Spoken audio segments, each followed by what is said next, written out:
The private dining room sat above the city like a quiet confession. Floor-to-ceiling windows wrapped the space in glass, reflecting the glow of traffic far below, the lights blinking like a second constellation.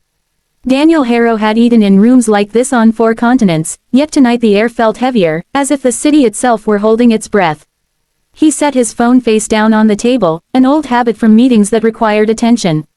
The silence suited him. No assistants hovering, no board members waiting for a decision. Just a plate he hadn't touched and a glass of water slowly warming beside it. The door opened softly. She entered with practiced restraint, steps measured, shoulders squared in a way that suggested both professionalism and caution. Her uniform was crisp, pressed too carefully, as if she'd checked it twice in the mirror. She carried herself like someone who understood that small mistakes invited big consequences. Daniel looked up automatically, and then didn't look away. It wasn't her face that stopped him. She was pretty in a quiet, unassuming way, but he'd seen beauty before without it changing the rhythm of his thoughts. It was the way she moved, the way her eyes scanned the room before settling on him, cataloging exits and distances in a fraction of a second. A reflex, a survival instinct. "Good evening, sir," she said, voice calm, warm, practiced. "May I refresh your water?" "Yes," he replied, then added, "Thank you." She reached for the glass, and that was when it happened. Just a slip, a centimeter of fabric pulling back as she tilted her wrist. Daniel saw the bruises. They weren't dramatic. No fresh wounds, no shocking colors meant for spectacle. Just layered marks in muted shades, some fading, some stubbornly present, clustered where sleeves were meant to hide them. The kind of marks that told a story without wanting to be heard. She noticed his gaze instantly. Her hand stilled, then continued its motion as if nothing had happened. When she set the glass down, she adjusted her sleeve with a subtle tug, the movement so practiced it might have been muscle memory. Her expression didn't change, but something closed behind her eyes. "I can come back later if you need a moment," she said, already retreating half a step. "No," Daniel said, perhaps too quickly.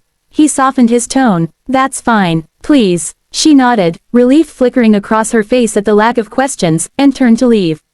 "Wait," he said. She stopped, shoulders tightening just slightly, the way a door stiffens before opening. She turned back, her polite smile firmly in place. "Yes, sir." Daniel had negotiated billion-dollar mergers, dismantled hostile takeovers with a single sentence. Yet now he found himself measuring words like fragile glass. "What's your name?" he asked. There it was, the hesitation. Barely a second, but enough. She glanced toward the door, then back to him, as if weighing the cost of something invisible. "Ava," she said. "Ava," he repeated, nodding. "Thank you for taking care of me tonight." "It's my job," she replied automatically. He studied her for a moment, not intrusively, but thoughtfully, the way one studied a problem that mattered. "How long have you worked here?" 2 years, she said. "Almost. That's a long time," he noted. "You must be very good at it." A faint smile tugged at her lips before she caught herself. "I try." The room settled into a pause. Ava shifted her weight, clearly unsure whether she was meant to stay or go. Daniel could see the calculation behind her eyes, how to be polite without inviting attention, how to exit without offense. He chose his next words carefully. "I don't want to make you uncomfortable," he said. "And you don't owe me anything. But I noticed something just now. And I want you to know you don't have to pretend with me." Her breath caught, not dramatically, just a subtle change, like the air itself had shifted. "I don't know what you mean," she said, though the words lacked conviction. "That's okay," Daniel replied. "You don't have to explain. I only want to say this. If you're dealing with something difficult, you deserve support. Real support, not silence." Her jaw tightened. She looked away, toward the windows, toward the city sprawling endlessly below them. When she spoke again, her voice was still steady, but softer. "I'm fine," she said. He nodded slowly. "Of course." He reached for the check folder, sliding a card inside. Then, deliberately, he took out a pen and a small slip of paper from his pocket. He wrote something quickly, folded it once, and placed it beside the folder. When he stood, she straightened, stepping back to give him space. "Ava," he said gently, meeting her eyes. "This isn't a tip." She glanced down at the paper, then back up at him, confusion flickering across her face. "It's my number," he continued. "If you ever decide that fine isn't fine, you can call. Day or night, you won't be inconveniencing anyone." Her fingers hovered over the paper without touching it, as if afraid it might disappear. I don't, she stopped herself, then shook her head slightly. I can't accept this. You don't have to, he said. You can throw it away. You can forget this conversation entirely. I just didn't want to leave without making sure you had a choice. Choices. The word seemed to echo in the room. Slowly, deliberately, she picked up the paper and folded it smaller, slipping it into the pocket of her apron. Her eyes glistened, but she didn't cry. Instead, she lifted her chin. Thank you, she said quietly. Daniel nodded once. No promises. No speeches. He picked up his jacket and walked toward the door. As it closed behind him, Ava stood alone in the private room, the city's lights reflecting in the glass like 1,000 watching eyes. Her hand rested over her pocket, fingers pressing lightly against the paper hidden there. For the first time in a long while, the silence didn't feel empty. It felt like possibility. Morning broke over the city with the usual impatience, horns, coffee machines, scrolling thumbs, but by mid-morning something had shifted. It started quietly, the way all real changes did, with a document filed, a signature inked, a transfer approved without fanfare. By noon, whispers moved through newsrooms and municipal offices. By evening, the city was fully awake. Daniel Harrow hadn't intended to make a spectacle of anything. He had learned long ago that noise could be useful, but it was rarely necessary. The first building closed under a shell company's name, a narrow brick structure near a bus line that ran all night. The second followed 2 days later, and the third by the end of the week. Renovations began immediately, not cosmetic upgrades meant to impress, but practical changes, lighting that felt warm instead of harsh, doors that locked securely, rooms designed for privacy rather than surveillance. He staffed them the same way he staffed his companies, by listening to people who knew the work better than he did. Social workers who had burned out elsewhere and still came back. Lawyers who believed paperwork could save lives. Medical professionals who understood that healing took time and consent. The mandate was simple and written into every contract: dignity first. When the first article ran, it was thin on details and thick with speculation. A billionaire buying property wasn't news, a billionaire doing it without branding, without naming rights, without a press release, that was. Reporters dug. They found the nonprofit registered quietly months earlier, its funding traced to a trust with no public-facing name. They found city permits filed with unusual speed and no political strings attached. They found people being hired who rarely saw their names printed anywhere. Then Daniel stepped in front of a microphone. He didn't bring a backdrop or a logo. He didn't stand on a stage.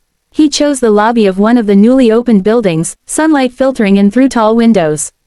He wore a simple jacket, no tie, his expression composed but unguarded. I'm not here to announce a product or a partnership, he said, voice steady.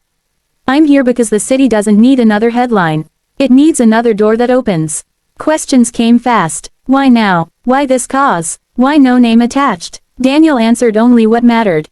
Because safety shouldn't be scarce, he said. And because help works best when it doesn't ask for anything in return. When someone pressed him for the story behind it, he shook his head. No one's pain is a marketing strategy. The work can speak for itself. And it did. Within days, the shelters filled, not to capacity, but to comfort. People arrived with little more than a bag, sometimes with nothing at all. They were met not with forms shoved across a counter, but with a seat, a cup of tea, and the question that changed everything: what do you need right now? Across town, Ava stood in a kitchen that smelled like fresh bread and citrus cleaner, sleeves rolled up without fear. The bruises on her wrists were fading, yellowed and softening into memory. She moved differently now, not cautiously, not with her shoulders drawn inward, but with a steadiness that surprised her when she noticed it. The call had been hard to make. Her hand had hovered over her phone for a long time before she finally pressed the number. Daniel hadn't answered personally, he hadn't needed to. The person who did answer knew exactly what to say and what not to ask. There was no rush, no pressure, just a path laid out one step at a time. Now, weeks later, Ava helped chop vegetables beside a woman who laughed easily, the sound bright and unafraid. They talked about ordinary things: bus routes, weather, a movie someone wanted to see. Ordinary felt extraordinary. In the afternoons, Ava trained with a case manager who asked her what she wanted next. Not what she should do. Not what was realistic. What she wanted. The question took time to answer. Wanting was a muscle she hadn't used in a while. Outside those walls, the city argued. Editorials praised the model and demanded replication. Talk shows debated whether private wealth should step into spaces public systems struggled to fill. Some accused Daniel of trying to cleanse his image, others accused him of not doing enough. Through it all, the shelters kept working, doors opening and closing, lives recalibrating quietly. City council members toured the buildings and left without sound bites. Inspectors noted compliance and moved on. Other business leaders took notice, some reaching out to contribute anonymously, others preferring their names attached. The nonprofit accepted the first and declined the second, politely and firmly. Daniel returned to his routines, meetings, flights, decisions measured in margins and timelines, but something had changed there, too. He asked different questions now. About impact beyond profit, about what happened after a transaction ended. His teams noticed, suppliers noticed, a ripple spread. One evening, as the sun dipped low and the city softened at the edges, Daniel walked past one of the buildings without stopping. He watched people come and go, not out of curiosity but out of respect, like someone passing a library or a place of worship. Inside, life continued without him. Ava stood at a bulletin board, pinning up a flyer.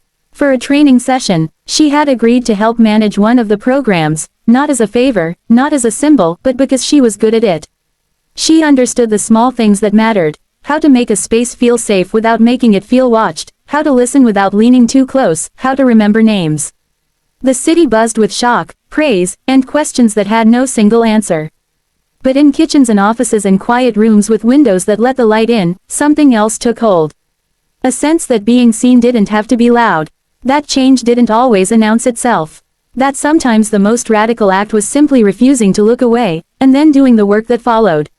By the time the headlines moved on, the shelters remained. By the time debates cooled, the doors stayed open. And for the people who crossed those thresholds every day, the story wasn't about a billionaire at all. It was about a city learning, slowly and imperfectly, how to care.